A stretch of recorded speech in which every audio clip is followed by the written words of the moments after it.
There's a little bit of construction type of thing going on in my office. They're fixing the floor. So if it gets too loud, let me know and I can mute when I'm not talking. Nope, not a They're, problem. they're not very loud though. All right, I think we're live. Hey guys, thank you for joining the South End Roxbury Community Partnership. And we're super excited to have Nika, who is a candidate for the fifth Second Suffolk. Sorry, for the second Suffolk. And we're here to just engage with her and see, what she is thinking about how to address mass incarceration, what will kind of always be known as Methadone Mile, and this humanitarian crisis that we're in. And all, how can we work together as a community and work with our elected officials for better results that does not exclude community, and also prioritize the people that we know deserve better than what we're seeing. Their whole downfall just literally in the eye of everyone can see these human beings' whole downfall all day, every day. So Nika, thank you for joining us. We're really excited to have you here. We've heard great things about you. And so I know Marla's here, Domingos, he's, as you know, at Clifford Park.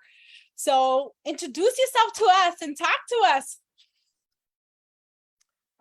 I'm so grateful to be on. I hope we get to do it many more times over the years. Should I have the honor of being a state senator and, through the rest of this year, regardless, because I'm about a new kind of leadership in politics. It's old in our communities, right? We've been leading like this.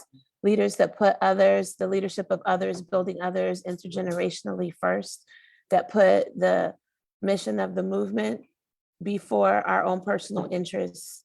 I wasn't born that way. I was taught to be that way by my community and then by many great mentors over 30 years of working in community and economic development. By the time you see yourself in my early 20s doing things in homelessness or whatnot, and then you step away, you get awards, it's fancy things that you accomplished, and then it just collapses and goes back. Why? Because you just did the same thing that was done before and tried to be the best at it. That's a trap. So I've done a lot of things in life, raised my family. We were raised in a poverty situation, but I didn't know it until I was older, even though we were getting evicted all the time, even though both of my parents struggled with substance use disorder young in my life, and my dad until I was 30. We had a lot of problems, but our problems didn't have us because we had a big community holding me up. And a lot of my peers that didn't have that big extended family, a big faith family, even though my dad ran the streets, I was protected by, we called them my uncles and aunts in the street. And so I felt that the responsibility to give that blessing back to the community. And at this stage in my life, in the form of helping government to do what we're supposed to be doing and decriminalizing the culture of our people, all the urban people, Black, brown, and everybody who's growing up in urban conditions, and to release the resource, the genius, and the wealth that is in those very same communities where very often our investments are either stolen or stymied. And so there's ways we can reverse that, and we've been working on that. And I've been working on it personally in the 15th Suffolk, where I represent all of Mission Hill and parts of JP and Rosendale on the Boston side and a little bit of Brookline. And now this second Suffolk district is a majority Black district for the Senate. So I could add 4 neighborhoods to that: Roxbury, Dorchester, Mattapan, and Hyde Park, neighborhoods where I've worked for most of my life. And so I think that's very exciting to bring that vision for not just bringing policy, whatever. You can do all the policy you want, but without the leadership of our people being set front and center, the policy will just fall flat. So I'm here for your help. Your vote on September 6th, but your help on September 7th, bringing the work you're already doing into the State House. You know what I mean? I know Domingos is gone. I know Marla's here, but I know one of the topics that keep coming up that is like a hot topic, and I think it's going to be a hot topic for a while, is how do you feel about state consumption sites, specifically in the location of mass incarceration? So here's how you got to do it. Because I mean, we're live, but I'm just going to say it's being done. And it's being done in a good way. That's how I know. So what I imagined as a safe consumption site where, I mean, probably the viewers know, but where people safely are surrounded by medical care while they're using drugs when they have substance use disorder and aren't ready to enter into treatment. I had imagined something very different than what I've seen work. So let's back up a little bit. We know mass incass is the symptom of a bigger problem that is all over our city, all over our country. And so I got it in JP, I got it in Mission Hill, I got it in Rosendale, and every community has people that are flat out struggling with chronic homelessness. Very often, the substance use disorder has multiple diagnoses compounding it with regards to mental health, sometimes physical health and disabilities as well. And so when we say mass incass, we must think of that as a symbol for something broader and not just at like to scapegoat that area or the people there or whatever.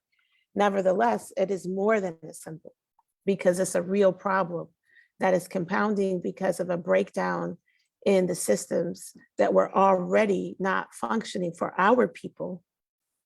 And now that they're being overrun by people from all over the state, they're functioning even worse.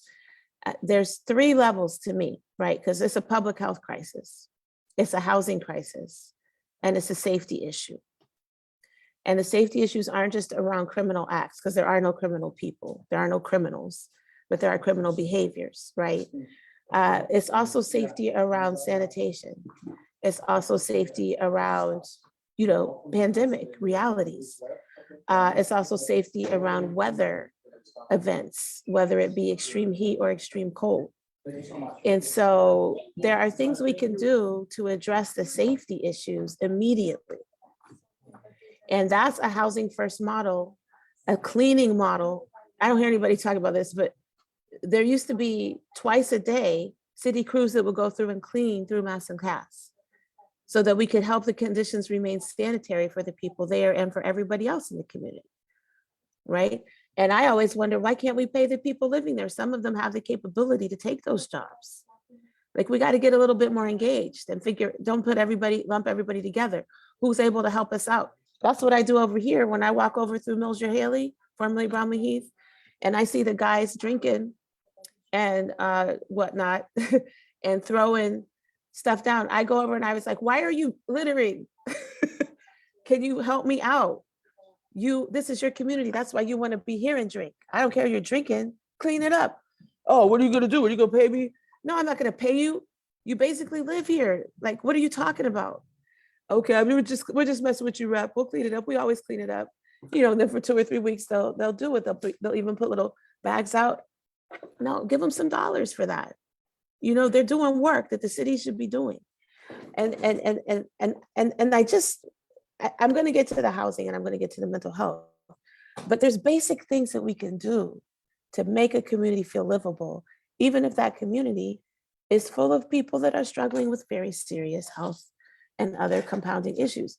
There's buildings there that were built to create space for people to have recreation and rest and counseling indoors. And they've been shut down, city buildings. So we need to open those buildings back up. And then the medical services there are underfunded. I used to be a healthcare finance senior advisor for the Second Suffolk back like 10, 15 years ago. Even then, healthcare for the homeless couldn't get the funding they need to just do the job they had back then. Why do we not want to give the funding to the ones that are doing the most difficult job? And then you've got groups like Victory Program. They provide substance use counseling. They come out on the streets. We have our street workers.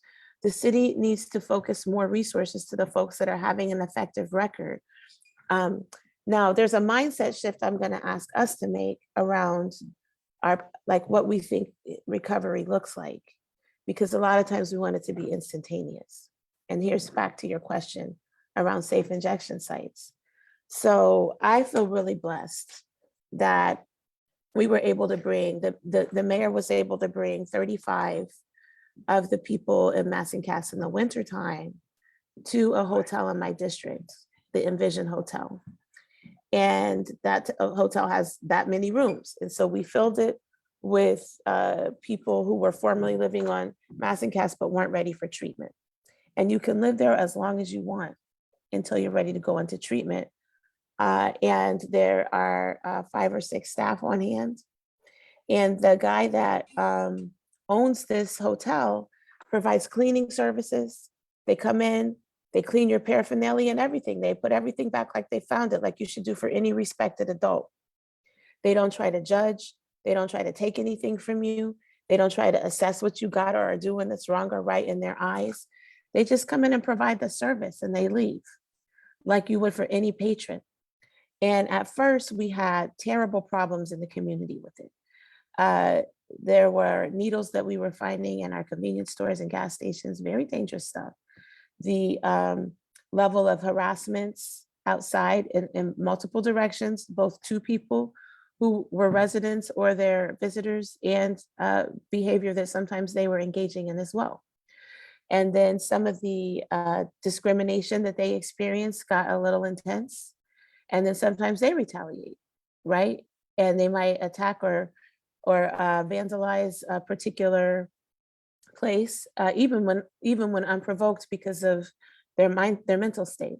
So this isn't pretty. It wasn't a pretty transition, but right now, you know what it looks like? It's a beautiful community where there aren't any, I don't want to say any, but we're not finding the needles inside anymore. I've been taking a couple business walks with our Main Streets director.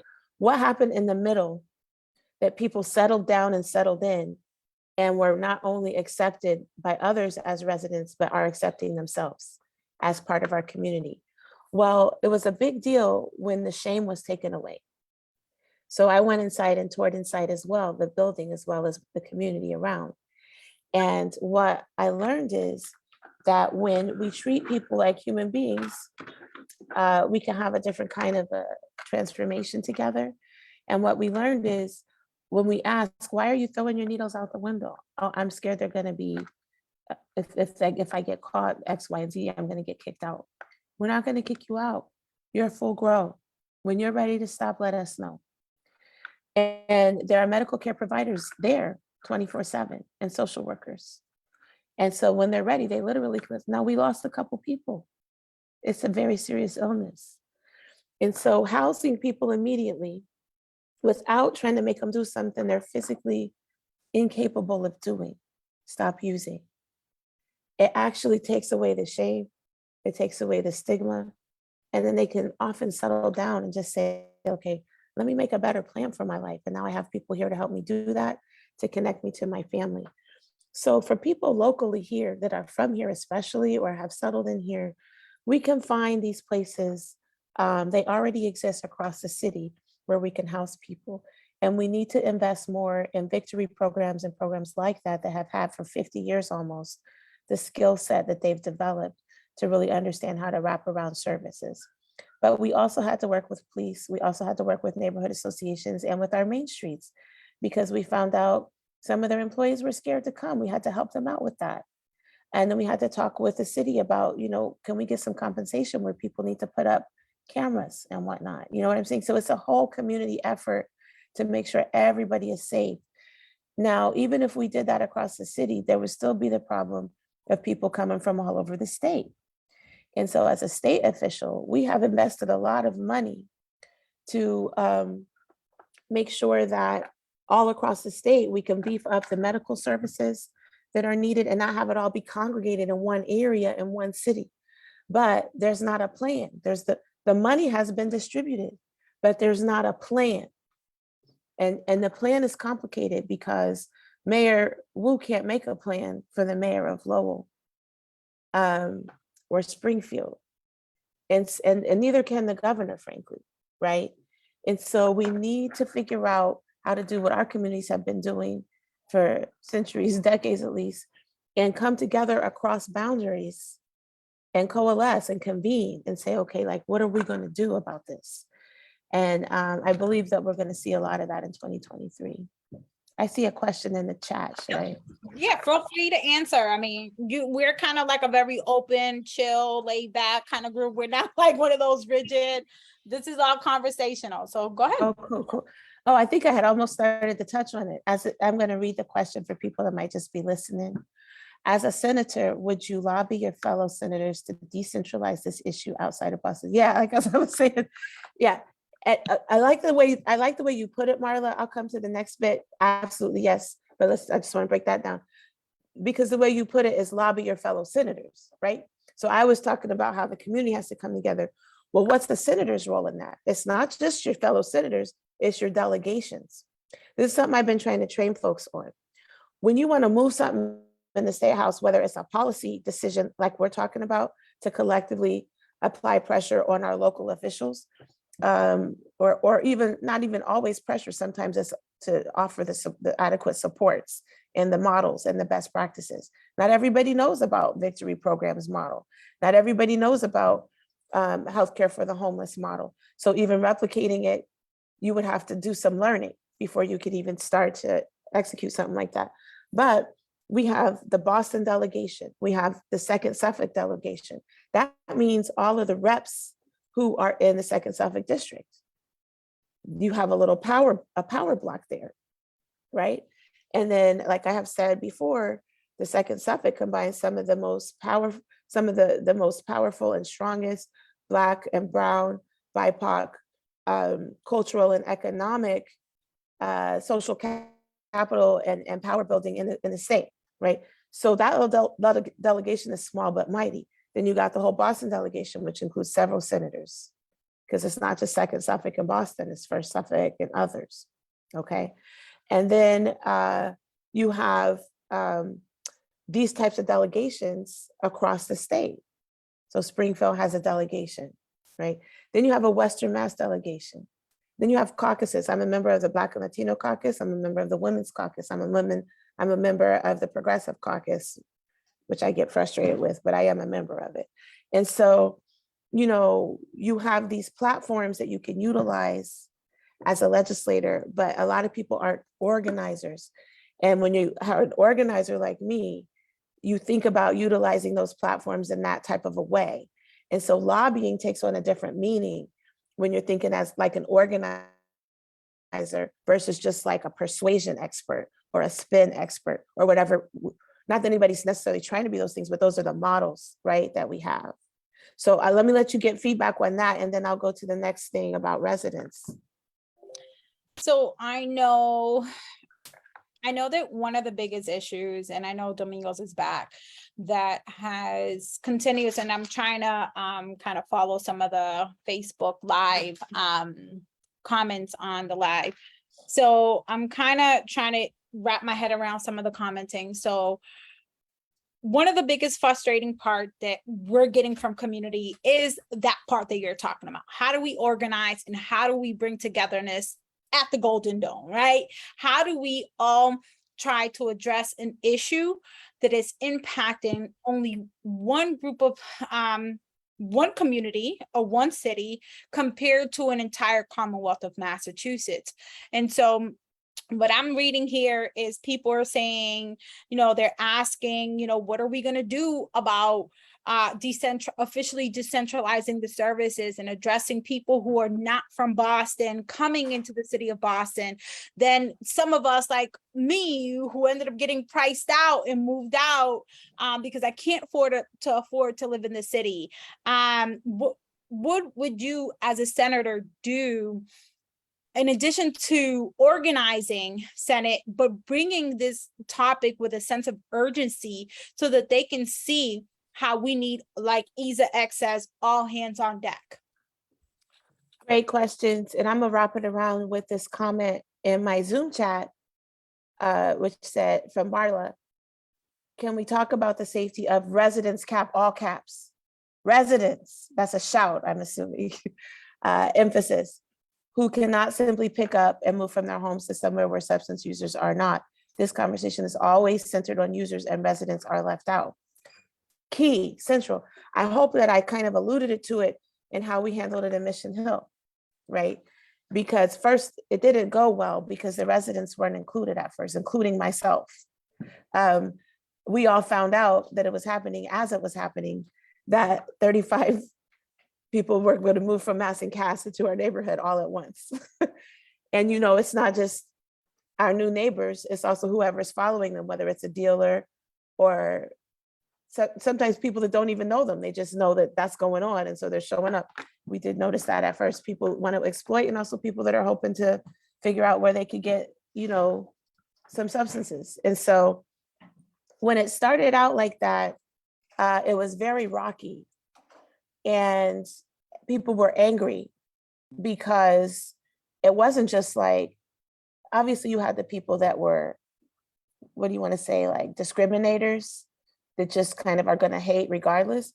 But there was also a lot of people who have a lot of compassion and concern and understand very clearly the issue of substance use disorder, and still are like, what the heck?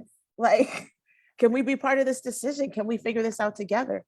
And then it's too late because now they live here, right?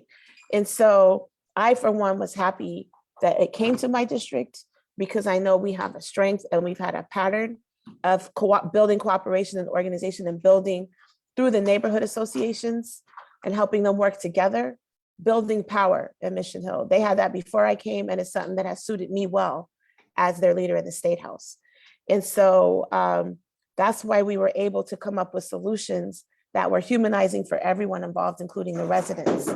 And you know, I wasn't in the roundhouse conversations directly because that was somebody else's district.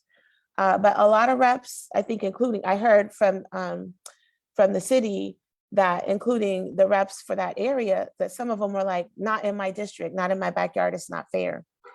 And I get that reaction. And yet at the same time, when you can welcome something and demonstrate how to do it well, how to do it in a way that lifts up the community, how to do it in a way that brings us together, how to do it in a way that makes us stronger, how to do it in a way that exposes injustice and begins to address it. And there's investments associated with that, right? Because the thing we always get is we get the problem without the investments. And so that's what people are reacting to. But as a rep, I feel like I can take charge on that. It's not just something that's happening to me. It's something I'm speaking into. And I want my people, my constituents, to have that very same mindset. This is, the life isn't happening to us. We're leading it. We're leading into it. And so obviously that's an extreme way to say it because things happen to you. But you know what I'm trying to say, like change that mindset to one of power. Nobody can take your power. And so we have that power, but we gotta bring it together. And that power, when I say to love, I don't mean that in a soft way. I mean it in a fierce way, to fight for our community, to fight for each other, and to take no crap from nobody. I don't care whether they're a user or a resident. Everybody gets the same treatment, right? This is what we can fight for together, and it works when we do it. But that is just on the local level. For that to even have a chance to work, the system statewide has to get its act together. And that's an executive branch issue at this point, meaning mayors, town meeting members in the small towns or whatever, and governor, because the money has been sent.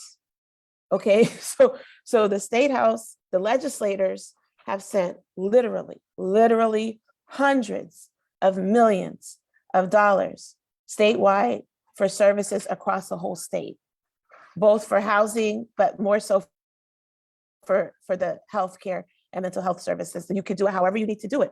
Money without a plan is just wasted money. And so we need a coordinated plan to get, I'm looking in that, we need all hands on, it says, Isabel says, we need to organize and mobilize everyone involved. We need a resolution or a bill passed. Let me tell you something about bills. Yes, we need one, but passing bills doesn't make any change. Have you ever experienced that? Did anybody watch the criminal justice reform All bill day, go every down? day. Okay, Yeah, I there's a know. reason for The that. system is broken. The system is There's broken. a reason for that. Yeah, because we gotta legislate differently. This is the problem. We don't have evidence-based legislation. We don't have the people involved. Like one of the bills I got passed last session was written by incarcerated people. And so it's working now and they're loving it. Like you would think, oh, structural racism commission, that doesn't do anything. It's how do you do it? When they told us how to do it, now it's working. We got the Secretary of Public Safety and Security has agreed to pay a living wage, not a minimum wage, let alone a living practices to do analysis so that they can provide a systems analysis for culture shift and for dismantling structural racism. That's training I've been doing across the world and across the city for 20 years. Now I'm teaching them to do it, and so correctional officers as well. And they're producing these incredible products that are actionable, actually. And it's changing how they see themselves, I've been told by some of the guys I work with, especially at MCI Norfolk. As a senator, I could expand that out. I only have one staff. We did that with one staff and some volunteers. You know, as a senator, you could look at the whole system and not just pick MCI Norfolk. So there's ways to do it differently, but people like Isabel, people like Jaira, people like Domingos, I know Domingos has run multiple times, so, but I'm just trying to say, like, if the system doesn't usually attract people like us, who are organizers, down to earth, could be doing whatever we want and aren't here trying to prove anything to anybody, right? Just trying to have evidence-based, outcomes-oriented work get done with our people at the center of leadership. That's what I'm about. I make these, you know, isn't it pretty? I make these because you got to make these glossy flyers. The stuff on this is true. The stuff on my website is true, but it doesn't matter. All that matters is what y'all show up for and what I'm enabling y'all to do. That's true in Mass and Cast like everything else. The reason it hasn't been working is because it's a bunch of two-year people coming in and out doing the same thing everybody has already done. Does that make sense? So I have a follow-up question to that, right, Nika? So what we can tell you, and I know Marla, Izzy is here as well, that we have been in and out of so many meetings, so many committees that we've been invited to now because I guess we've been barking too much, right? And what I can tell you, and I'm going to only speak for myself, is that the agencies that you have identified as being there for a very, very long time and offering the services, some of the individuals who represent these organizations have sat in meetings with us and have literally called us NIMBYs and very, like, what I find to be disrespectful behavior from people who, one, most leaders, except the executive directors and all those that are making like 100K, right, that do not live in the core of the Black and Brown community, who are able to get on the highway right at Mass and Cast to go home to their nice, clean, safe, thriving, probably public school system, to tell people like us who witness this complete trauma and sadness every day that we are NIMBYs, versus seeing us as allies to say, hey, we have questions about your organization and its capacity to even fulfill its mission and its goals, right?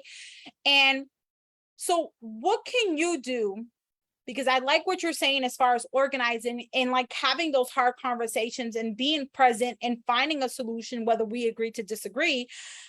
How can you work towards ensuring that individuals who are fully funded to offer services, which many of them are multiple of the same services in one location, to ensure that there is community makeup, there is community voice on their boards, in their, advisory councils, or whatever the case may be, and engaging in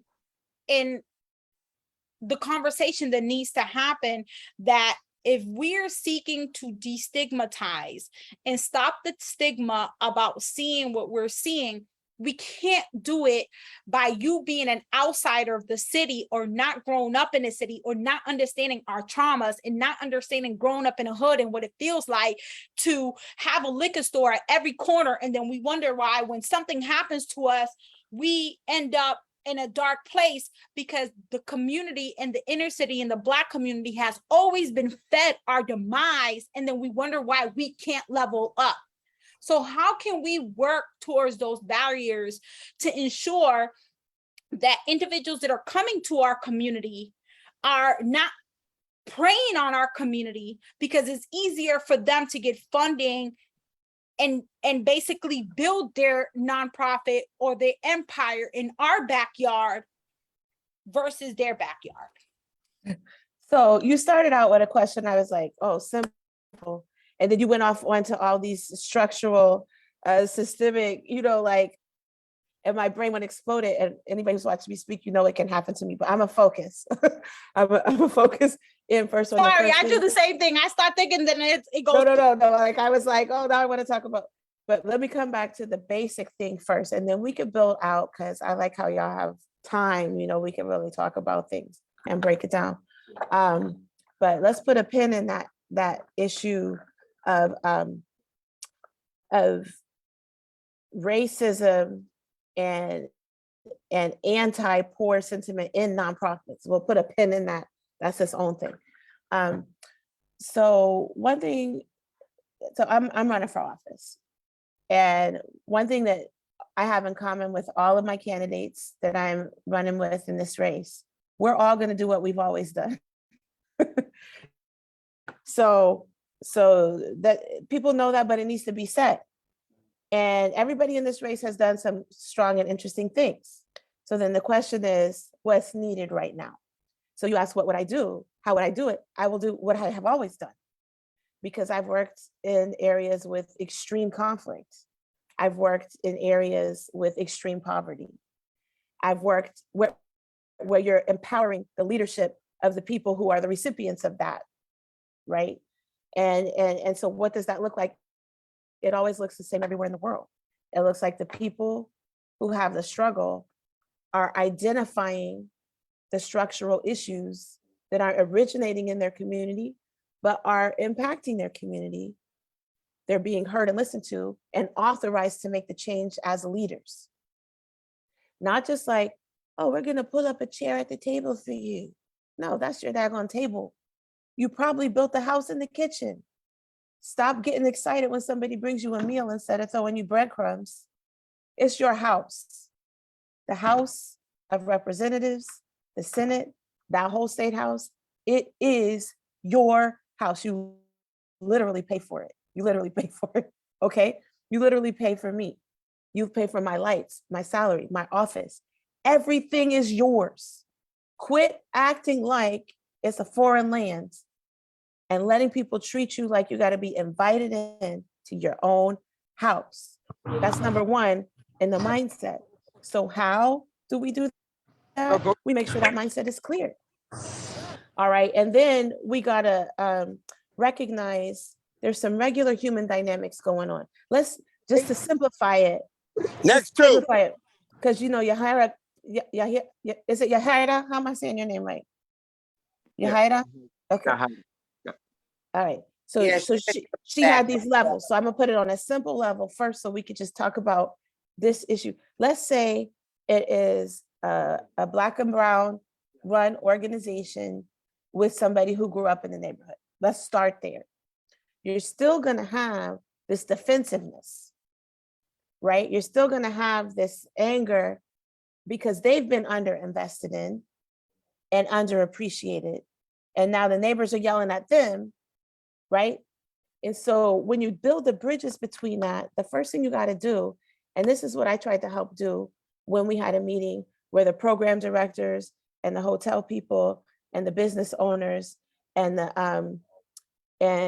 we got everybody in there except for the actual residents, which I had asked for, but they weren't ready for that, came together and they're yelling at each other.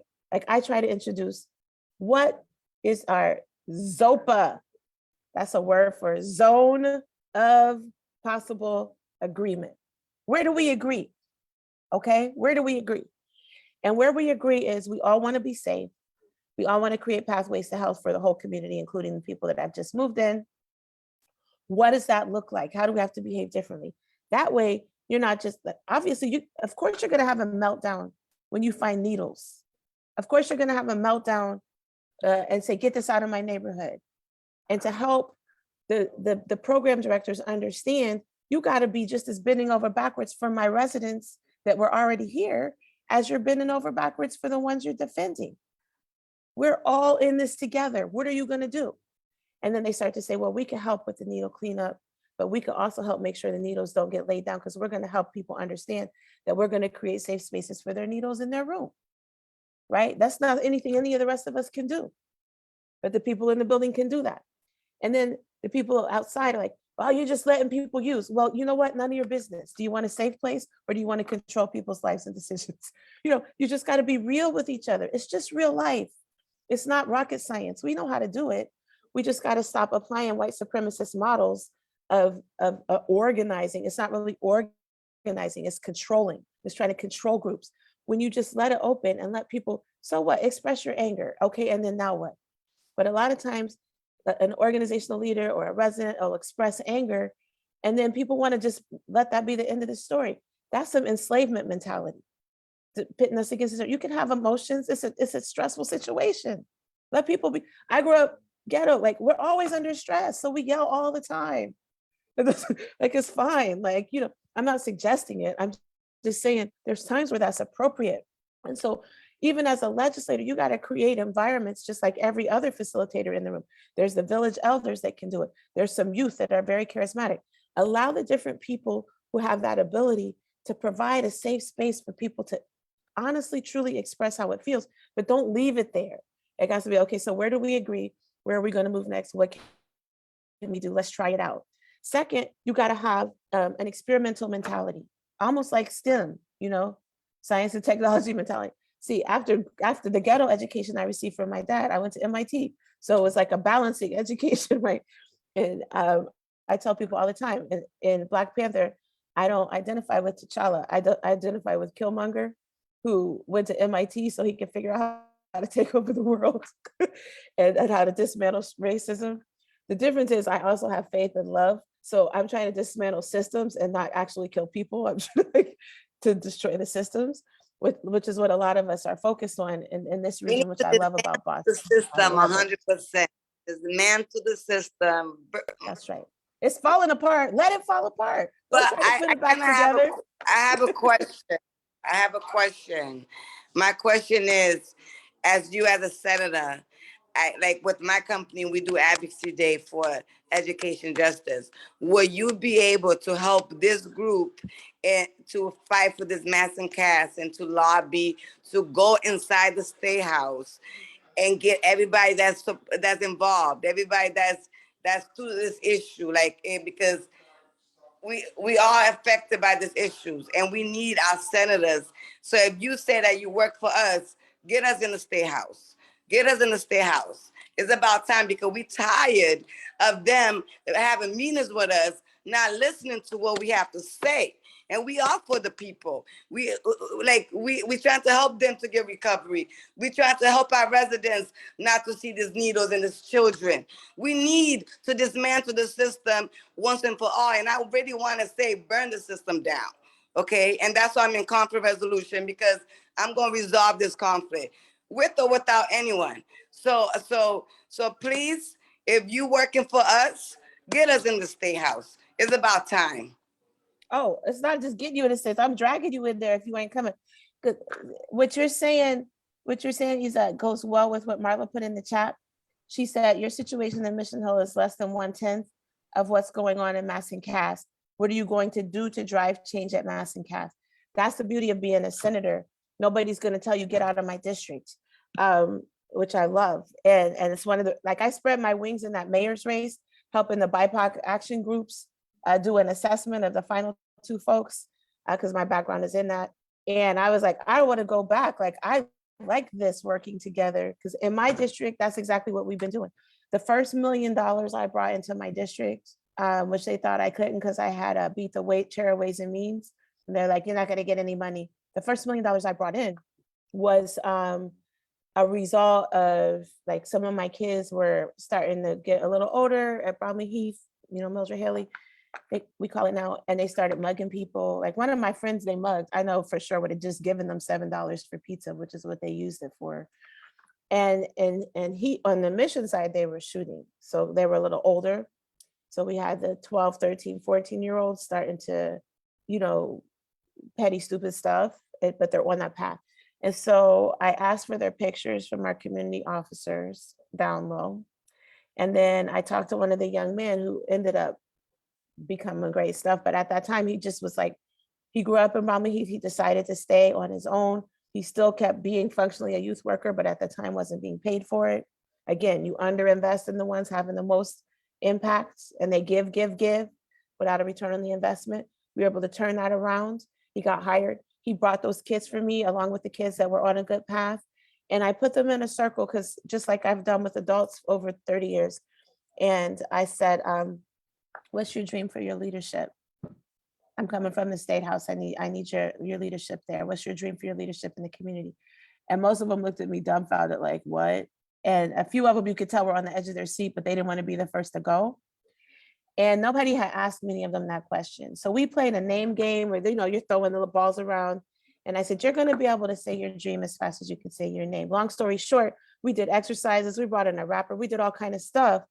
And we took their package to the State House and demonstrated what they need. And we got 500,000 for jobs and that go to our local main streets, which we were able to share with other districts in Dorchester and Roxbury, because we had more than enough. Because I asked for 2 million, expecting to get 50,000 because I was new, and they gave me $1 million.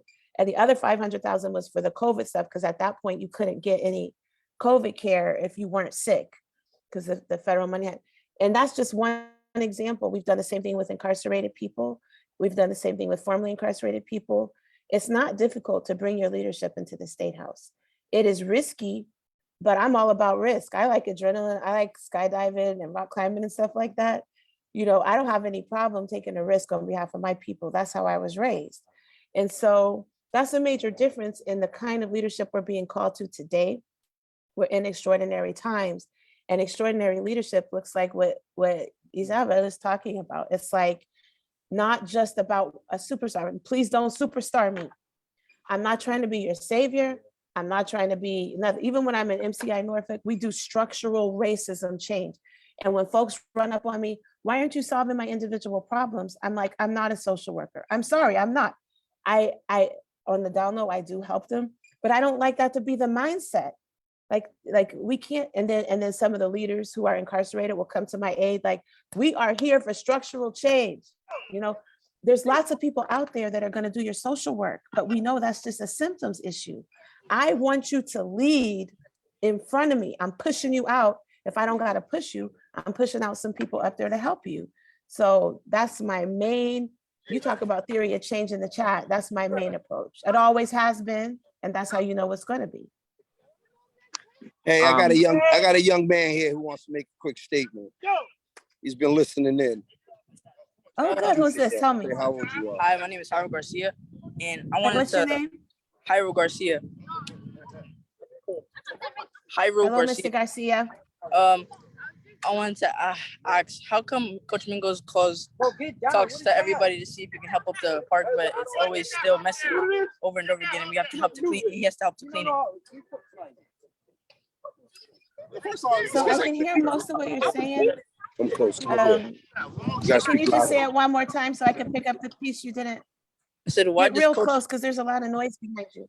Why does Coach Mingos why does Coach Mingos always call and you guys haven't helped out to help the park get clean? Because there's always drugs around the park and he has to help out, so we don't get to practice most of the time. Because he hasn't been able to call me, because I get on that crap, because it's not my area yet.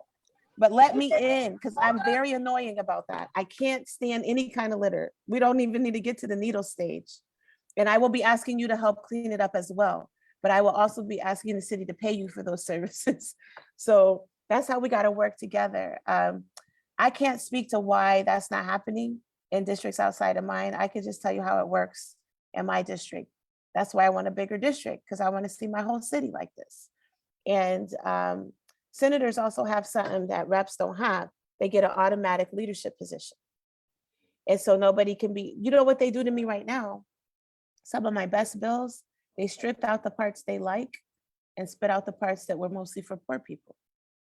After I did all that work, 3 years of research, there's this one housing bill I got where I have 4 components, 2 for everybody and 2 that focus on empowering people at the bottom to actually build generational wealth. And because I'm not a chair, they were like bringing me along. Oh, Nika, this is great. Listening to all my presentations. I brought in academics. I brought in people like yourself, young and old, and they bought all of that. Oh, this is a really ingenious idea. They took the 2 rich people parts that also do help poor people, but they left out the parts that help with our upward mobility. And so I want to be a senator so I can do more than just complain about that. I could be like, no, you're not getting your stuff if I don't get my stuff. And so that's the real truth of it. That's how it works in there. Until you come and run, you need to run. Did you hear me over there, Iro? You need to grow up and run. I need some help up in here. He's back at practice, but I've been listening, and for them, it's a major concern because we have 2 hours to practice. I spend an hour picking up needles, asking people to leave the park. Then I spend another hour waiting for the police to respond. And by the time I get a chance to actually coach, it's time to leave. And this is an ongoing issue. And we understand that it's not your district, and it's something that a lot of electors have said to us, but it's a humanity crisis. Oh, if you called me, I would still be on it. You have 0 times called me about that. Well, because when you hear that 3-4 times, when you send out the emails and we don't get a response, and we're put in the junk mail, this is why we went to the governor's house. We emailed the governors. We did a call blitz to the state house, to city hall, not once a week, few times a week. That's why I give people my cell phone. With a group of at least 50 people. And the only way we get a response is when we go to Twitter. No, you could just text me. Well, now we have your direct access. But 2-3 years ago, there was little to no support. And we still see the little to no support now. So we're asking, again, these kids behind me who watch this every day. I got 2 officers in the far corner asking a group of people to leave.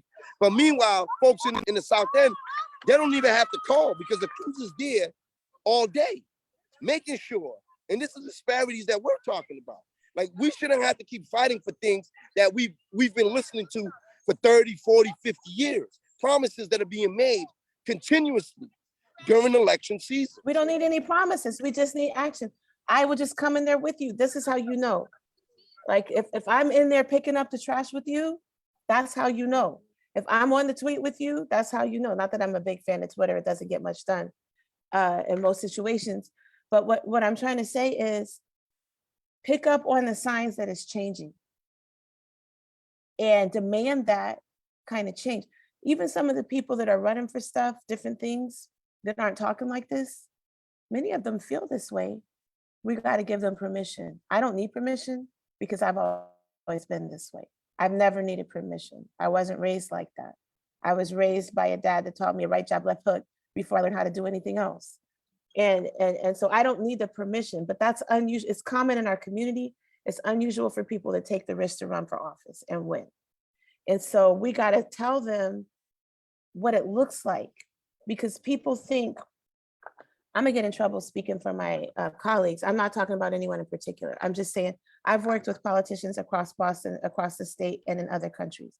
It's a normal thing for a politician to think, to win, I gotta replicate the best of what I've seen previous people do. The problem is, the best of this broken institution is crap to us. And so we have to tell people a new way. Just come and be with me. Just come and help me clean up, see for yourself. And then the other aspect of it is we got to learn as politicians to say no. If somebody is not doing their job, they don't get money. I'm on the Ways and Means Committee. When these folks come in and testify multiple times, whether it's the DOC, housing, but they had good answers. That's run from by some good folks over there that are trying to turn it around. You need to get the whole system on board. But the middle people are strong and trying to move stuff. But different ones, I'm like, don't tell me what you improved. Tell me who hasn't gotten what they need. That's how I'm going to measure your success. How many people are left? I don't care if you increased services by 10%. How many people are still on the street? How many people still don't have adequate health care? And so we got to say, no, you're not getting your money. The other day, people criticize me and DOC. They have no idea what I'm doing with DOC. I'm in their face all the time. The other day, the secretary was in a meeting with some Ways and Means leader talking about, oh, we're hiring Black people. I was like, you're hiring a Black person? How many positions do you have? You expect that to be impressive?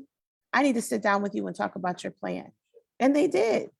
And that's where we got to that agreement to pay currently incarcerated people. It's not in writing yet, but they wrote up the proposal now and we're reviewing it. So you got to be more like regular people up in there. You know what I'm saying? Just hold people accountable. And it's not rocket science. I'm telling you, if y'all were in there, you would see it's not rocket science.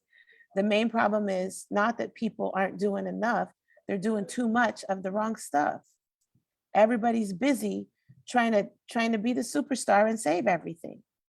And it's counterintuitive that if you back up and just invite other people in to solve the problem, it'll get done organically. I've learned that because that's been my work for 30 years. I've been in community organizing and community development both. And I have confidence because I learned on the streets and I learned in academia.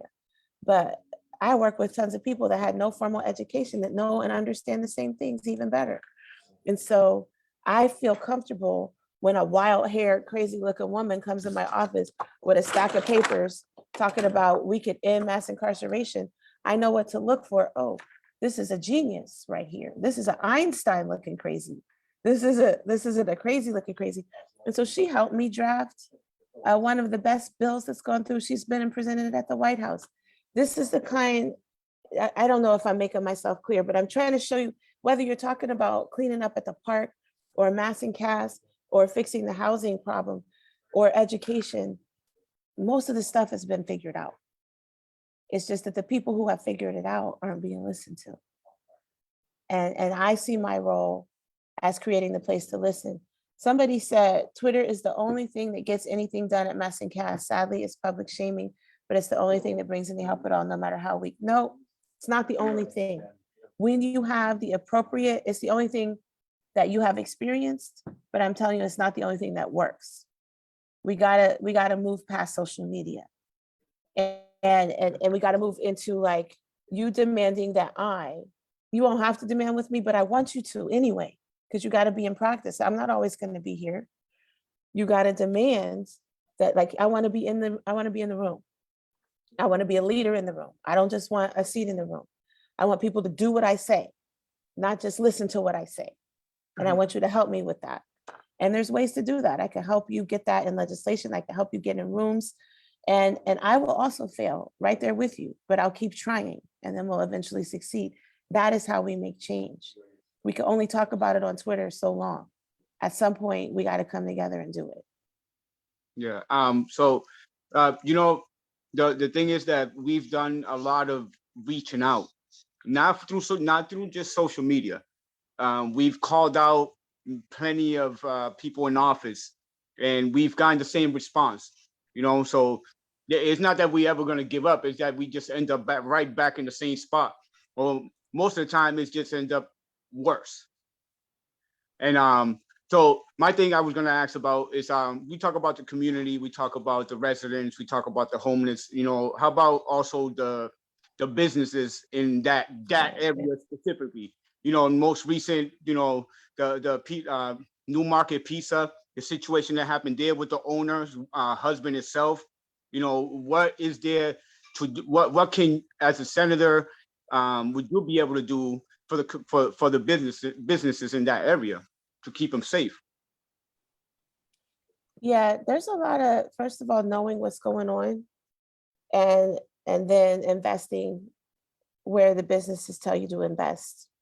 Like I said, that's not rocket science, but you got to do things that haven't typically been done. In my district, I have, you know what Main Streets are? The Main Streets organizations, they have, they're like nonprofits, but they're funded by the city, and they organize business leaders, but they each have their own area geographically. So I have 4 in my current district. I have 2 in JP, 2 of the 3 in JP. I don't have Eggleston Square right now, although I would love to get it in the center district. And then I have 1 in Mission Hill and 1 in Rosendale. And so we meet every month, and in emergency situations, we meet every week, so that my legislation and my advocacy affects what they're telling me, and I'm able to get them investments. And I never get as much as I want. But like what you see in Melanie and Cass, it's also in Mattapan Square. It's also in Nubian Square. Even parts of Hyde Park, which hasn't had it as much, is starting to see the problem of substance use disorder impact business life. And so listening to the business owners, they don't feel listened to a lot of the times, and they don't feel organized except by their Main Streets directors. And so what we did, just as an example, in response to hearing from them, the youth and the housing people all together, is when I got that 500,000 that I mentioned earlier, well, it was $1 million, but 500,000 was related to the small businesses because it went to them to pay. And I made sure we're not just paying the wages, but also the cost, because it costs money to pay for people, and you don't have enough staff to even keep things safe. You don't have the funds to put in cameras. You don't have the funds to you know, provide for the lighting and the different things that you need. And so so making sure that those funds are available. And then if the city's doing something or neglecting to do something, we have to take responsibility and say, and this is something I've talked to Chief Shagun about, that he seems very amenable to. The city then has to step in and say, okay, we're going to provide a grant for you because we were not here for you in this, and it's caused you to lose staff, that you've had to, you know, look for staff. So then our requirement to the businesses where you have to hire people that live locally in low income and affordable housing, because that's where the biggest joblessness is, which they were very happy to do because they like having people that can walk to work, because they tend to want to keep those jobs as long as you need them. And, you know, and so there's different things that you can do, but it's not like a cookie cutter task or action. The cookie cutter part is you always start with listening, asking what do you need, and then responding with an investment. And then they can have a return on that investment and they can grow. When you're a government and your businesses make more money, you make more money. So you can invest in them so that they have that insurance, that they can take risks and they can try things and they know they're going to be covered. And then if you're investing in somebody going to school, they're going to go out and get a job. That's why free education pays for itself. If you're investing in somebody to get a free bus pass, they're going to go to work. And when they go to work, they're going to pay taxes. This literal money trails, it pays for itself. And so we got to start thinking about what we do as tax dollars, not in this general way, like I deserve better, but we have to be specific about what we demand be done with our tax dollars. And not just in terms of the cash, but also in terms of the financing opportunities. Businesses need low cost, no cost loans. A lot of businesses are willing to take out a loan if they can afford the interest. And then they're able to do things to create safe environments, right? And that's what, you know, they were able at the gas station that I mentioned that had the needles. They were able to put in some cameras, they were able to put in some locks and to make some changes in their staffing. And then that combined with the other community initiatives and making sure that I and others were leaning on the police. I don't have to lean too hard on E13 and B2 on this side, but I know there's communities like Domingos is saying that aren't experiencing that. It's not just about who's voting. It's about who they're voting for, okay? So I try to spend between 2 and 4 more times in the parts of my district with low voting.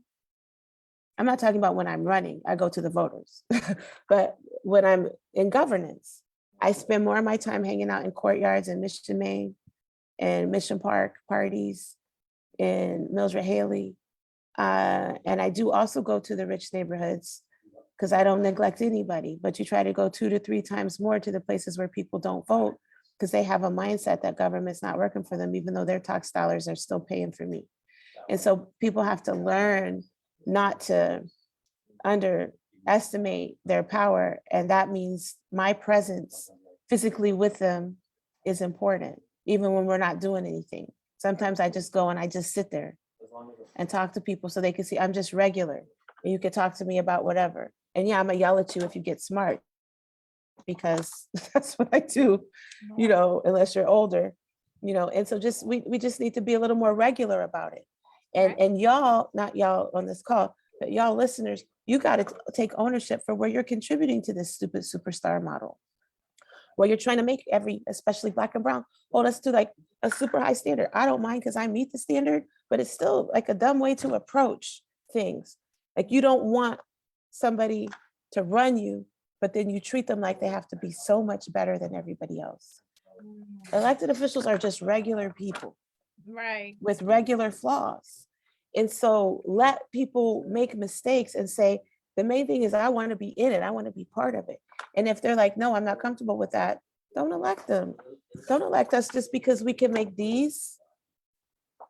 Don't elect us because I can say, I passed 5 bills. So what? If you pass 5 bills easily, you probably did whatever the speaker wanted you to do, whatever the Senate president wanted you to do. And that's fine. We need that. But so what? Right. What are the outcomes? What are the outcomes? That's true. This is the questions you need to be asking. It's true. And I go to these forums and they're asking like, what are you going to do about charter schools? It's like, what the heck? Yeah, I actually filed a thing on charter school reimbursement and it got passed. Why do I not talk about that? Because who cares? That's so basic. Right. It's like, Let's we talk need to about be the real talking issue. about why our kids don't have libraries, why they don't have STEAM, why they don't have teachers that are a sufficient number of teachers, why they don't have special ed, why are you asking me these stupid Our newspaper parents questions? having to apply for charter schools and looking, you know what I mean? Like, I don't, Yeah, break it down the real stuff. Stop asking us these stupid questions like, oh, where do you stand on? I mean, I don't mean it like that. Ask us that. But that should be like baseline, get it out of the way so we can have the real conversation. Right. It's not that you don't, of course I got to pass bills. Of course I got to bring in money. But I've brought in a few $1 million and millions more in bonds. That's future money. But it's less than 10 million, right? In my 4 years. And people feel like, oh, it's a lot because it's 4 or 5 million, whatever it is. I'm adding up the numbers now. But divide that by a $52 billion budget. So I have Jump change. We got to think bigger. We do. I have one question that I think is probably like a burning question on the safety issue. How can we work on safety equity, right? Because we're seeing that there's a huge call for reform within the police departments, right? Yeah. And what I'm going to only speak for myself. And so what I'm observing and what I'm taking in from this police reform debate is that the Black and brown community does not want to be over police, and we don't want to be a target. And what seems like has transpired of the question of holding people accountable. Look, BPD. Hold on, listen. They do what they're supposed to do. It's not over policing. It's let them do their job. Right. You know what I'm saying? I don't mean to cut you off, Yachty, but I just want to show you these guys came out here and made sure the park was safe for these kids. So I want to give them their kudos. Right. You see, these young bucks are showing up. I've been noticing that around the city. So kind of, but we do have good police. And this is just like a question that a lot of I'm hearing in a lot of, workshops and places that I go to. How can we work on safety equity where the Black and brown community doesn't feel like, because of what we're trying to push as far as reform, that we're just not also left without, like what Mingos has just demonstrated, that we're unsafe because the police are like, hey, they don't want us in a hood. So, we ain't gonna go to the hood, you know what I mean? And then we see uptick of crimes and certain things.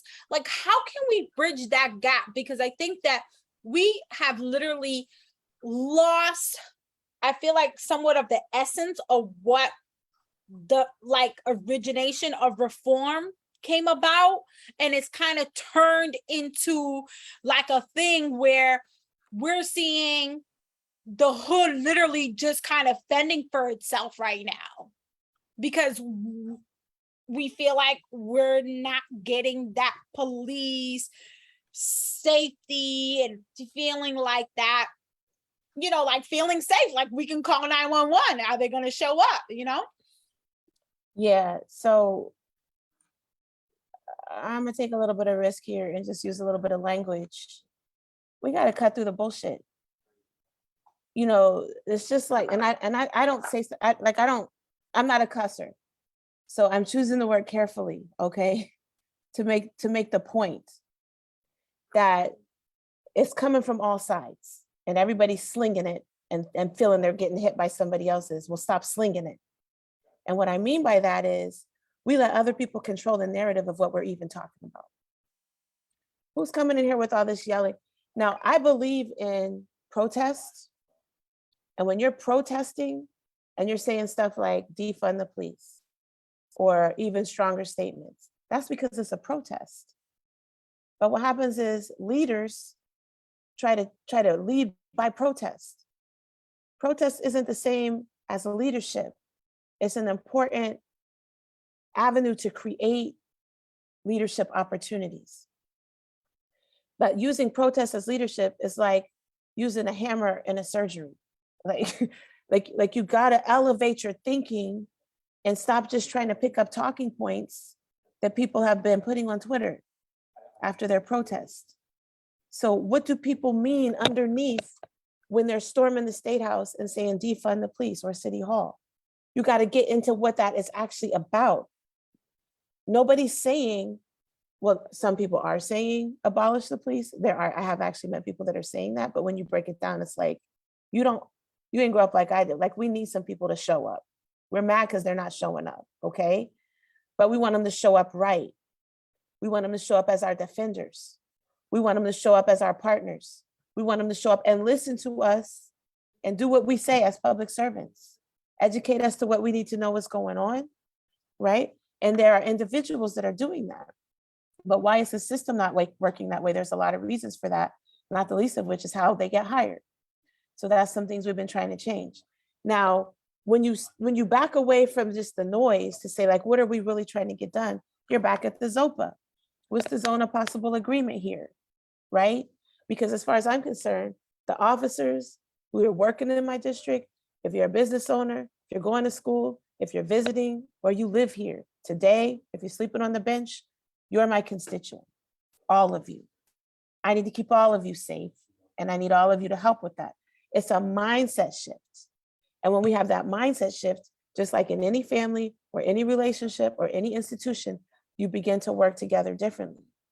And so it's fine to have these ways of talking about things in certain settings, but at some point we got to be like, okay, so now what are we going to do to lead?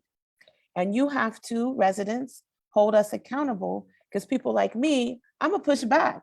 If you're like, you need to do, blah, blah, blah, and I'm like, that's been tried and it's not effective, I'm gonna educate you on that. But a lot of people feel pressure to run and try to do what you say, or to just reject you and not talk to you because of how you're coming at them. Like I said, I grew up in communities like we yell, that doesn't bother me. But for a lot of people, that's, not a good approach to getting attention. But you have to, like you said, because you try over and over again. What I want you to realize, it's a new day. The fact that I'm here talking to you and I'm in office right now, somebody like me is in office, you already know it's a new day. And a lot of people like me are running and winning.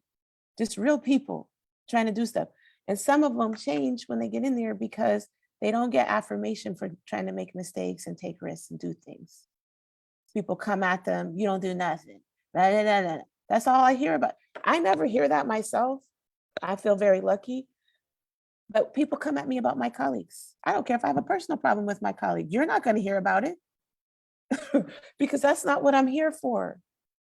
We got to hold people up. It's a very difficult job to go in a right one city that's been run not just by white interests, but even within white people, by wealthy interests. You know, if you don't own land and businesses and stuff, you still get kicked to the curb, no matter the color of your skin. And then it's worse and worse and worse the darker your skin gets or the less English you speak.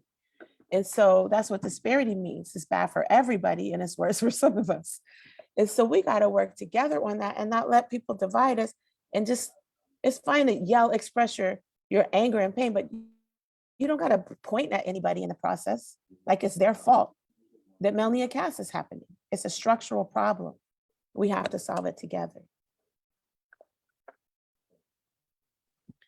I know it's 7:15, so we want to close out and we want to say thank you for taking this time to chopping it up with us and letting us learn from you and hearing from your perspective as a candidate running for Senate and as the current state rep, right? And how you're moving up to make more change and improve the situation. And I look forward to building with you to see what we can do. And I think everyone in a Zoom would love to be part of any form of forums or anything you want to bring us to, or, workshops or organizing. I think that we've demonstrated that although we may be not happy, right? I think that we've I want you demonstrated to be happy. It's a bad situation. right. I want, but I think that we've demonstrated that we want to be part of the solution, but also kind of being ready that we might be the people in the room that's going to be the elephant in the room. And we might say things that other people are thinking, a lot of people are thinking and want to say, but they don't want to say it publicly. So we're really thankful for you to be here. And I don't know if you want to close out and let us know where we can look for you. And, where can people find you, your website, how can we holler at you? Yeah, thank you. I love the spot. I'm one of them that enjoys being on the spot because my people need that. They need somebody to do it. And they need a lot of us eventually to do it. Hey kids, run for office. I need your help up in here. So make sure they know what that means, Domingos. I'm sure they do hanging around you, but so holler at me at electnika.com. I happen to have this right here. See, electnika.com. Nika means he, she, or it conquers. So if you want to say Izzy, Nika in ancient Greek, that means Izzy is a conqueror, Izzy is victorious. And I love that about my name. When I never thought about it in the same way until I ran for office. That's exactly what a public servant is. It's not about me winning. It's about you winning. I could go anywhere and win. By the time you do the streets, MIT, Harvard, and law school, you can literally go anywhere and win. Why am I here? Because I want to serve you.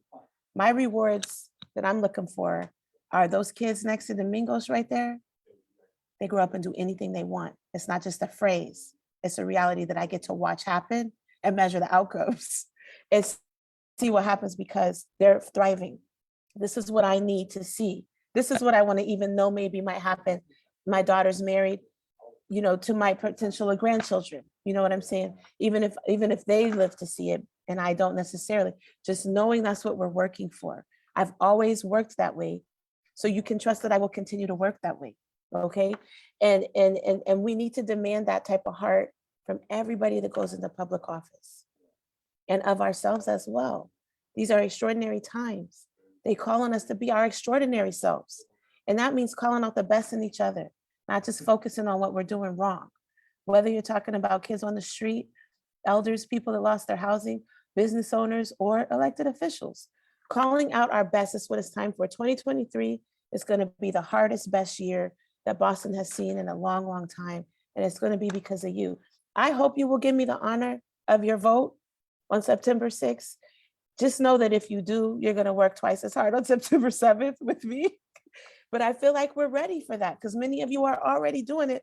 You just need a pathway into the place where the resources have amassed from your dollars that have been building up in there, right?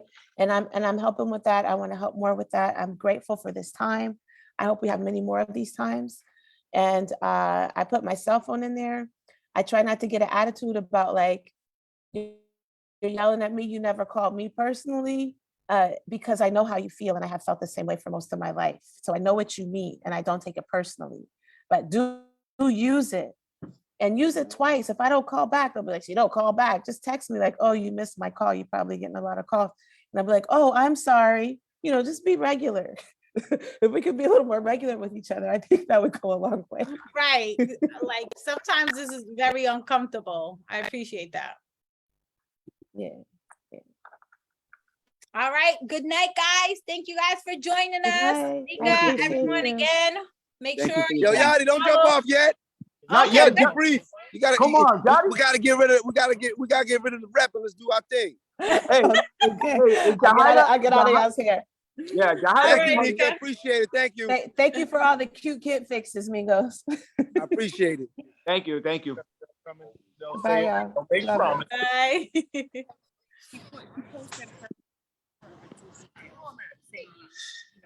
So again, Go ahead, Dee. well, you know, people want to hear us, right? Right. People that dig what we're doing. And the reality is I'm glad that she accepted our invitation because we invited everybody, all the candidates who are running for a position. We've emailed folks before they decided to run for these new positions. And we're not able to get a response for different reasons. But anyway, just the fact that she came on tonight and gave us an hour and a half of her time to speak on a lot of the issues we face around, you know, this mass and cash situation, it's informative. So people can make a better decision on what candidate they need to see in office.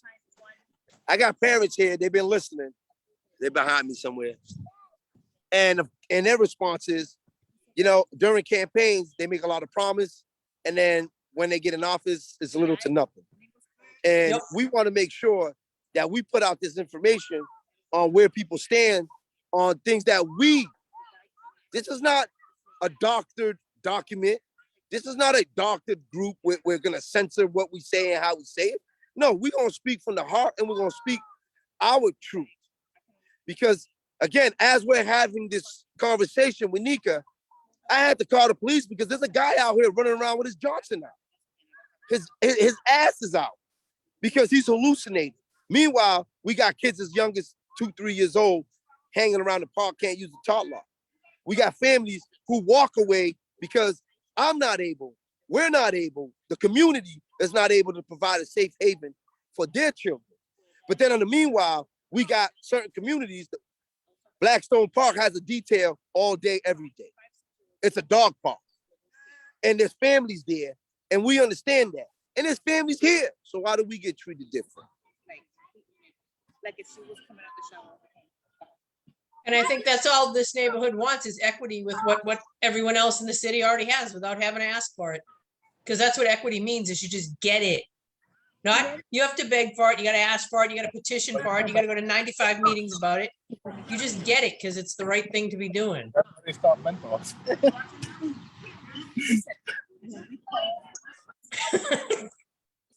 Well, you know, Marla, you was here Monday. You Yep. come out, you support these kids, and I appreciate that. And little by little, I'm still recruiting. We're still keeping our hopes alive, and we're hoping that we can increase the participation. But it's a sad truth that every day when a parent comes and Mingos, what are you doing? I'm picking up needles. Oh, whoa, what? We've asked the city to come out at 4:00 and clean the park out. Not just this year, last year, the year before, the year before, the year before, the year before. Mhm. And we get the same response. Oh, well, we're working on it. How much time does it take for you to work on something when it comes to our community, right? And I, me and Yadi, we always saying this. I don't see Marla as a white woman. I see Marla as my sister. She's in the trenches with me. She's covered in the mud like us, even though she got red lipstick on. I'm not putting on no red lipstick, Marla. You can forget that. But people don't understand that. We have residents like you who've been here 30, 40 years, who have been advocating for a better community. And you're white and you're not getting the services because you live in Roxbury. But let's move you to the other side of the city. Garvey Park is spotless. Garvey Park's where I grew up. Grew up in that neighborhood. And that's why it makes it doubly annoying for me to see how beautiful Garvey Park is, and those kids deserve that park just as much as our kids deserve a beautiful park too. It's not that I don't want them to have it. I absolutely want them to have it. It's safe, it's green, there's grass, there's benches, there's climbing structures and splash pads. It's gorgeous. Every kid in the city should have a park like Garvey Park. So why don't we? Ours went into planning the same year that park did. That park was planned, funded, built. Our park's still covered in needles and human feces. But you know what it feels like, Marla? I think for me, the biggest issue that I truly dislike in this fight is that, well, me and Mingos talk on the phone about this all the time. The language about the most impacted communities, right? We're constantly using this language, this narrative, these jargons, and it kind of what basically, what people really want to say but won't say is that, well, in the inner city, there's so many of the, you know, a lot of marginalized individuals who don't get up and vote, who are not allegedly property owners or get up and go to work. So we're not going to care about the demographics of people who are not going to elect us, who are allegedly not paying property tax. So guess what? We're just going to dump everything in a hood, right where all the low income people are. Then we're going to do a lot of campaigning on, you know, marginalized groups and equity. And then it's like, honestly, at this point, after COVID and after all this, I can honestly say for myself that I'm questioning myself, what is equity? No, we're done. Okay, what is what is being marginalized? It's like, we need to have this conversation because they've thrown out so much. The jargon's key, but then it's like, you hear a lot of great campaign speeches. You hear a lot of like sound bites, but then in real life, you're just like exactly what Nika said, where bills may matter, but sometimes those bills may help a certain group because they were intended to, but then they might hurt a whole bunch of other people like us. Because they were designed for either a wealthy population of individuals or a very poor population of individuals. Then you got the working poor who basically are being wiped out. And that's where the problem is that we have to stop this, like, this narrative that is getting like to a point that, you know, it's just like, I just don't see this ending very well. I feel like we're going to hit modern Great Depression because we all know history repeats itself. It just comes differently. This time we're just going to see it in real time. We're going to see it in social media. We're going to see it on Twitter, on Facebook, on TikTok, you know, and it's going to be televised. And it's just, I don't know, man, like, we got to figure something out because all this narrative is getting old for me.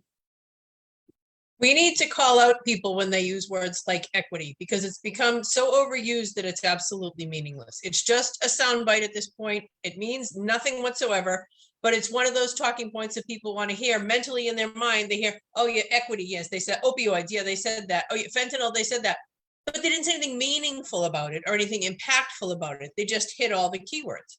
To me, equity is like the word hero, which gets thrown around. You know, a policeman's a hero, a football player is a hero, a basketball player is a hero, everybody's a hero, my dad's a hero, my mom's a hero. And then when somebody does something actually meritorious, something actually heroic, runs into a burning building and saves again, it becomes like the word doesn't mean anything anymore. So true heroes don't get recognized. You know, to me, that's where equity is. And that's where most marginal is, or marginalized people, the most marginalized. Who's the most marginalized people at Mass and Cass when you're talking about it? Is it the users? Is it the children? Is it the Black and brown community in this area? Who are we talking about? Because most marginalized, most impacted refers to all those people. So depending on who's the speaker is who's talking about it. You know, everybody needs to be at the conversation. Everybody needs to be at the table. And to quote Nika, we need to cut through the bullshit and get to the point, because everybody wants to talk about what they can't do. We can't arrest our way out of it. We can't. What can you do and what are you going to do? That's the point we're at. We can't keep having first meetings and introducing ourselves. And I appreciate the fact too, Marla, and she's probably the first person that has sat here and said it to us, that not even a governor can make a decision for what's going to happen in Lowell and what's going to happen in Springfield, right? Exactly. It's true. And we as a group have said this repeatedly, that it is the ownership of local electeds, local governments that sets the tone on how your community and your city and town functions. Because at the end of the day, when it's unmanaged in Boston, the reality is that another town's not going to be saying, hey, join, hey, yeah, sure, we're gonna help you guys because this is so amazing. Then our constituents are going to be barking at us all day. Yeah, sure.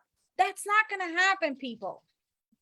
So at one point in time, it's kind of going back to the city, is that the city has to own and say, how much can the city of Boston take on of what other communities probably can't do?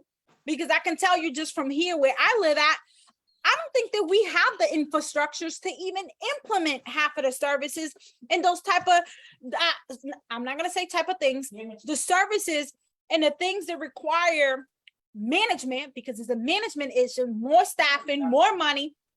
Locally, I don't think that we can deal with that because the funding is already stretched. I mean, can we get more? You know, always. But it's being realistic that Boston should set the tone and say, we don't need 10 liquor stores in one block.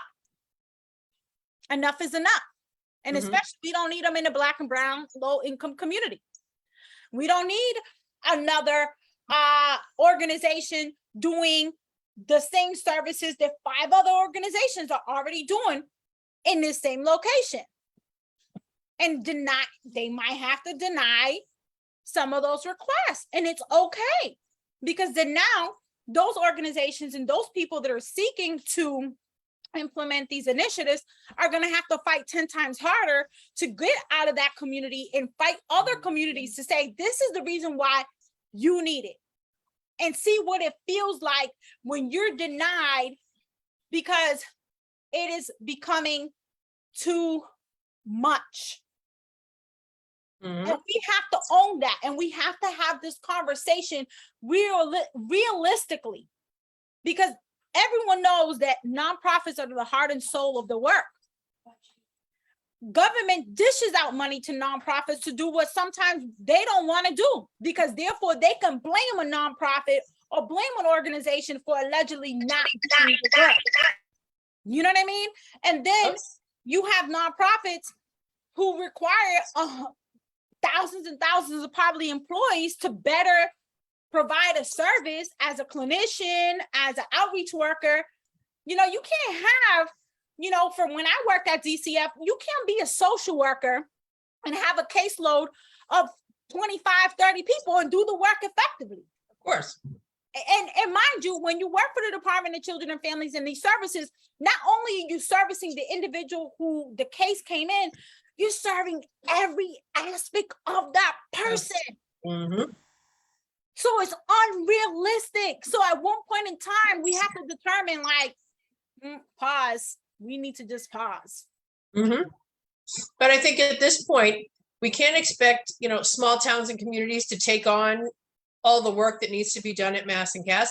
But what they can start doing, and maybe it would eventually be helpful, is to enact crisis stabilization and things like needle swaps in these smaller communities, so everybody doesn't have to come to Boston for absolutely everything.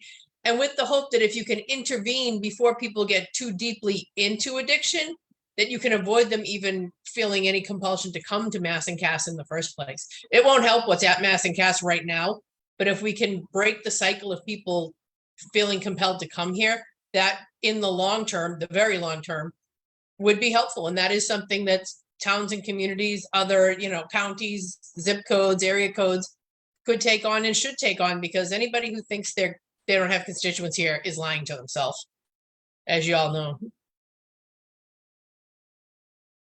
And to me, progressive would mean, you know, I know D, I'm gonna let D jump in, you know, he's gonna kill it. But progressive to me would mean stop billing people.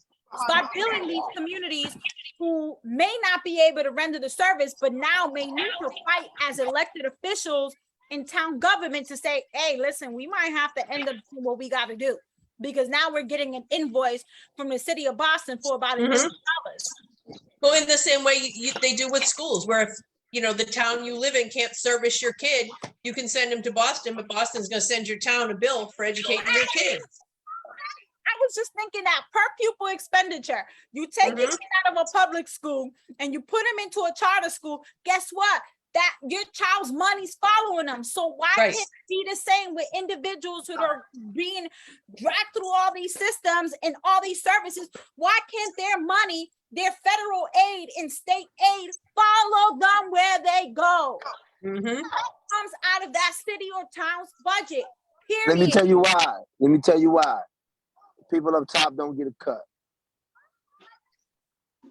People who are running these programs can't get a cut because now your budget, you know, just like that $524 million that the state of Massachusetts got for the Purdue Farmer lawsuit, and you know, 300,000 went to the state, and then the rest went to different towns and cities, right? So now that percentage of what Boston gets is only for Boston, because Boston can only supply, you know, X amount of reasons to get that cut.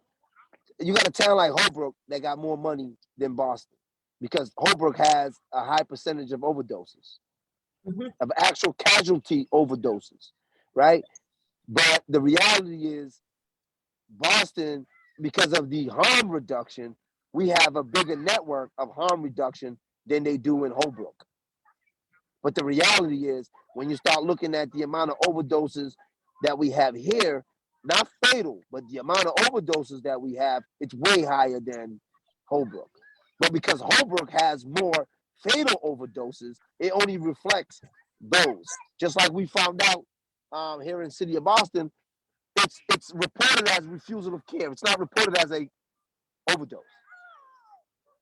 And that's what needs to be changed, because that spectrum would change the way that we talk about this conversation, when we know that last week there was 380 overdoses, right? Versus we only had 3 overdoses. It changes the conversation.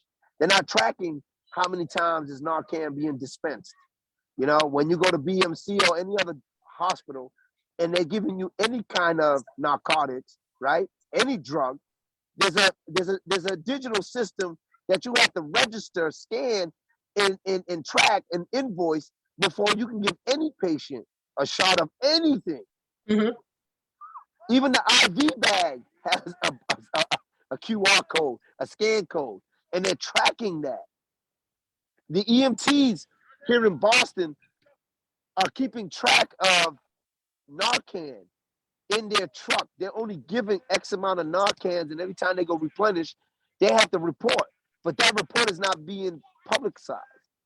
And that's what we got to change. This is why we have to push the mayor and her staff to put that information out there. We've asked for that. You know, anybody who's listening who's a lawyer who can help us draw up the language to exercise our Freedom of Information Act, so we. Us Mingos. You lost him. But to follow up on what he was saying, I believe there's a bill in Massachusetts on somebody's desk working its way through committee. I believe it started with Julian Sear down the Cape, that to mandate Narcan reporting, or mandate hospitalizations for anybody who has to be literally picked up off the street and Narcaned back to life. Because right now you could be Narcan and just be like, yeah, I'm good, and take off, which seems like a risk. A minute ago you were dead. You're not in your right mind right in this instant. And maybe 24 hours from now you can be deemed to be fine, but you shouldn't just be allowed to go on your way. Right. So hopefully that will actually, happen. I don't know where it is. I'll have to look that one up again. Yeah. And it's interesting because a lot of people on that committee are not even supporting the safe consumption sites either, which I find interesting. But yeah, Marla, like Domingos was saying, we got to figure out new language. because the language we've been using for the last few years, I think people are done. People are like, identify equity, please. What does that mean in your language, in your view, in your observation, in your mission, right? Define that. And what does collaboration, partnership look like to you? Because we all know that we've been at this, Mingos, you guys have been at this for a long time. And for the way people have responded to us, even as elected officials and executive directors, I'm appalled that their response is so like, basically, you ain't gonna talk to me like that, or you guys are barking, then I'm not talking to people that are barking. Not knowing that, and I say this all the time, just even from a special education parents perspective, is that often the parents who are barking the most are the people who are invested the most, who are trying to come to the table to help you do your job right, and are the people that will say what other people won't tell you. And it's not comfort, it's not coming from a bad place. It's coming from a place of interest, a place of passion, and a place of like really finding a solution to a problem, so we don't keep spinning the wheel and getting stuck on replay. Because it feels like we've been on replay for years. Like the hot topic, the orange line being shutting down for 30 days. Kids start school in a few weeks. Yep. EPS kids get passes, subway passes. How are you supposed to get there? And where does the orange line travel through the most? The most impacted communities. Exactly. So then when in the fall, we already know what the narrative is going to be in the fall. More school absences. Kids are coming to school late. Our tardy increase. Kids are absent. You know what I mean? Or people are losing jobs because their commute went from an hour and a half to 3 hours. And, employees at the end of the day, employees are not going to wait for you to get to work 3 or 4 hours when they have to open the doors. And individuals are already standing at the place of the business to get a service. They're going to replace you. So then now you're going to have businesses who are going to end up losing employees who may not be able to keep certain employees. Now you're going to have a business upside down. Yeah, I mean, that's a whole conversation unto itself. They deferred maintenance for 40 years and eventually, literally, the wheels fell off. Same thing with mass and cast. You deferred doing anything meaningful. And now it has blown up to a situation that is literally unmanageable, unsafe, and no one, it just kind of feels like no one knows what to do at this point. Yeah, it's gotten so much, it has gotten so much worse out there. I went by there, I don't know if you've seen the video I put, it's like, they've made the bike lane, accessible for the people with the bikes now. It's just like they made the people out there, they made their own lane. Yep. Sometimes two. Yeah, they're not even clearing them. Like, I don't know if they can't take them off of there, but it's just like to a point where it's just like, I went there the other day and then we had the main, the tent and everything. I guess it was closed, but they moved everybody down. And I'm trying to cross the street myself, and I'm like, I couldn't cross because I'm just looking over and I'm just like, this is not real, Until you see it, you can't believe what it looks like. I mean, people see it on the news. Until you see it live, you can't even believe that this is happening in the United States. Yeah, like when I, me with the videos and stuff, and that what people say about exposing people. That's why the other day I put the video and I said, if don't judge me for what I do, because out there's plenty of cameras out there, and everybody's on camera already. I'm not making it any worse, because they see more of what they're doing than when I put a video or anything. They do see a lot more. So you're walking down a public street. It's not like you went into some little side alley or some hospital where you're not supposed to be. These people are out in the middle of the street, literally the middle of the street. Yeah. And it's sad and it's awful. it And is. it's almost as if for fear of doing the wrong thing, they do nothing. And that's just it, because it's a major safety issue. It Mhm. has come to a point that I think everyone's like, I'm not trying to get stabbed. I'm not trying to get beat up. I'm trying, I'm just gonna do the bare minimum, which is continue to do what has been happening for the last few years, passing sword kits, continue to pass needles, harm reduction tools, walk around, try to engage people to see who we can, move past being on. And to me, that's the hardest part to accept, right? When you see the amount of money that fuels a lot of these programs and how they've been able to franchise some of their programs, right? That's just the most hardest part to see, is we're giving people the bare minimum of the help that they need. Mm-hmm. We're giving them the tools to stay alive, but that's literally all we're giving them. And they're the tools that are slowly killing them. Yes, they're keeping them alive in the short term. They're keeping their veins from, failing. They're keeping them, in some cases, from getting infections, but that's not fully happening because they're down there passing around HIV like candy. And so, it's not succeeding and it's not helpful. And people are starving. They have inadequate food. They have inadequate clothes. They lose their stuff all the time. They've got one shoe, it's like a third world country. It's on a main street in the city of Boston. And it's a repetitive cycle, Mhm. and I know that a lot of people discuss the housing first model and everybody talks about housing. And I think that everyone should be given the right to live under shelter, under a roof. That should not be up for debate. Right. That's not something we fight for money. That should be an automatic.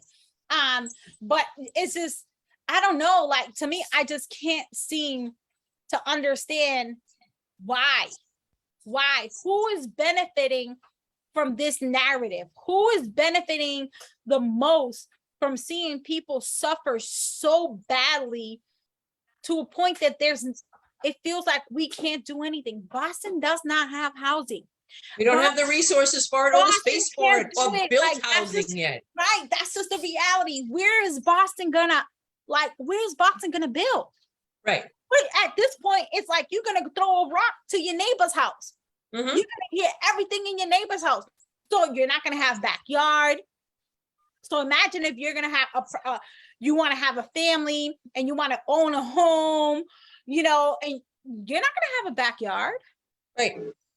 And while it is true that we have lots of empty buildings, nobody can just come and take over that building and say, we're going to put homeless people here. They have to negotiate with the developer. They have to negotiate with the owner, like they did at the Roundhouse and like they did it in Vision. We're going to end up to this. But the point is they still have to negotiate. They have to pay rent. There's a cost involved. The person has to be willing to do it in the first place. I mean, these developers who've made these fancy schmancy high-end condos aren't going to say, oh yeah, sure, we'll let a bunch of homeless people live in them. Never mind homeless substance users live in them. But Marla, the trend in Boston has been that it always starts fancy. And about 10, 15 years later. Or two, the one behind me. Right. It starts fancy, right? And then it literally ends up being subsidized housing units and Section 8 units, right? Because at the end of the day, people, it's kind of like what I said to Nika, is when you saturate the inner city community with almost every tool for the pain and suffering and wondering why we have, addiction being a huge thing. I mean, why do we need so many liquor stores? Why do we, you know what I mean? So when you saturate certain communities with too many of the tools that may be intended to allegedly help or bring life to it, but it also can cause major disruption, people are not going to continue to pay a mortgage in a community that they can't enjoy. Period. Very, very true. Right. Period. Yep. And that's what people have to understand. And we have to come to an acceptance that that is true. Mhm. That's part of the problem with the development behind me, which has largely become subsidized housing because they were charging $3,000. And quite frankly, who wants to live 5 blocks from Mass and Cass and pay $3,000 for the privilege? And they can't even go food shopping in their You can't local go food community. shopping. You can't use the park. You can't walk around the neighborhood. You can't walk your dog without paying attention to make sure your dog doesn't step on or eat a needle or, food scraps or whatever else is laying on the ground. And, You know, your, so- and your children can't run around in a park shoeless, feeling green grass. You know what Yep. I mean? Like some people move into places for that opportunity. And most people who move to the city, they move for the resources, right? Right. For that commute, for the transportation, which is now upside down. They, the access of nightlife that you don't see in like smaller towns and communities, Mhm. right? But when they move there and then they end up getting like, wait, I'm paying $4,000 a month to live here. My car keeps getting broken into. Okay, then, I can't even walk to Target and Target is right there. There's poop That's on my what I stoop. moved here There's for. needles in my flower box. Yeah, Everything. it's sad. It's sad, guys. Mhm. It's go ahead, Izzy. No. I gotta go. I gotta work tonight, so I gotta get myself ready and stuff like that. Cause I'm doing overnight work now. I'm working from 11 to 7, 4 days a week Wow. now. So but now I have the day during the daytime now stuff, so I'll be able to at least do more things if we need to do stuff or meet you guys and stuff, and let me know ahead of time. I get out at 7, so I don't mind going for a couple of hours, even though I work overnight and shit. So. No, take naps. Mhm. It's hard Oh, to sleep in the I took daytime. a nap. Trust me, it's been 3 months, and I'm still trying to get adapted to it because sitting there 11 to 7, I see like 4 people a night maybe, and interaction wise, Netflix, Hulu, TikTok. It's Yeah. Only so many videos you can watch. Right. I work nights for a long time. It's not easy. yeah, no, but yeah, just we'll keep updated stuff and touching stuff and everything. Yeah. But I gotta say, it was a very interesting conversation today. Mhm. Not for nothing, they all say what they say and everything like that. But as far as she's just like, what, cell phone number, she don't know it directly, I'll be there. They all said that and everything, but I felt it more from her that she meant it more than any other ones that we had an interview with. I that's me. And That's why we do these things. this. Exactly, Marla. That's why we do this, right, Izzy? Because I think that politicians are not used to meeting people like us, like that, the elephants in the room, right? But ask the hard question. I'm not going to toss you a meatball. And I think that we get misunderstood all the time and we get labeled because oftentimes people think that they can get in these positions and they're not supposed to be challenged. Right. As a representative myself, I can tell you and be truthful that some of my emails, I'm like, yo, what's the problem? Like, here's my number, call me. Like, why we gotta go there? But I get it and I understand it on the other side but again, it's like, you just gotta be like, yo, what's up? Like, what's the problem? Like, what are we gonna do moving forward? You know what I mean? It's either we're gonna work together or you're just gonna continue to avoid me. And then that hostility increases. And then it's gonna get to a point that we just not gonna work with each other. And it's just gonna be hostile. And then guess what?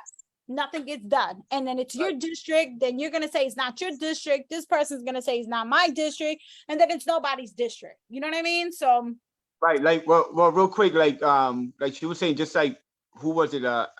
Campbell, right? Andrea Campbell, the one that was talking about calling them out and giving them a certain amount of time to do certain things and everything like that. So it's just like, when we understand the calling out people and everything like that, like each official themselves to be like, hey, listen, literally you have to be there. Like you need to be there, but because it's your job. But it's just like common sense, but then it's not there. It's like they get paid. Like Look what she just said now, Nika. Oh yeah, you guys paid me. You guys paid my salary. That's a recognition there that it is true. It's like, so why shouldn't they provide for the community if they're getting paid by the community? You know what I'm saying? Exactly. So, but yeah, you ladies have a good rest of your night, and we'll keep in touch. All right. Good night, guys. Thank you guys for watching. Night, See you everybody. Good night, Also, everybody. heads up, y'all. We do have a meeting coming up with DA candidate Ricardo Arroyo. Oh, So I just saw. I was actually with him. He did the Mission Hill. I think I put a picture. Yeah. Yes. Yeah, I took a picture with him and Mission Hill with my daughter did the parade over there. Yep. He agreed to meet with us. I don't know, Marla, I think you're in a text, right? I can't. Okay. So let me see. I believe we agreed to August 25th Yep. at 7 p.m. So Yep. stay tuned, guys. We are meeting with candidate, and this is huge, y'all. This is huge because, man, listen, we've had some smoke with Arroyo for some time, right? So it's exciting that he's joining us, and hopefully we can break bread and we can really get and discuss safety, equity, and really like put this all together. So, all right, guys. Good night. Good night. Good night.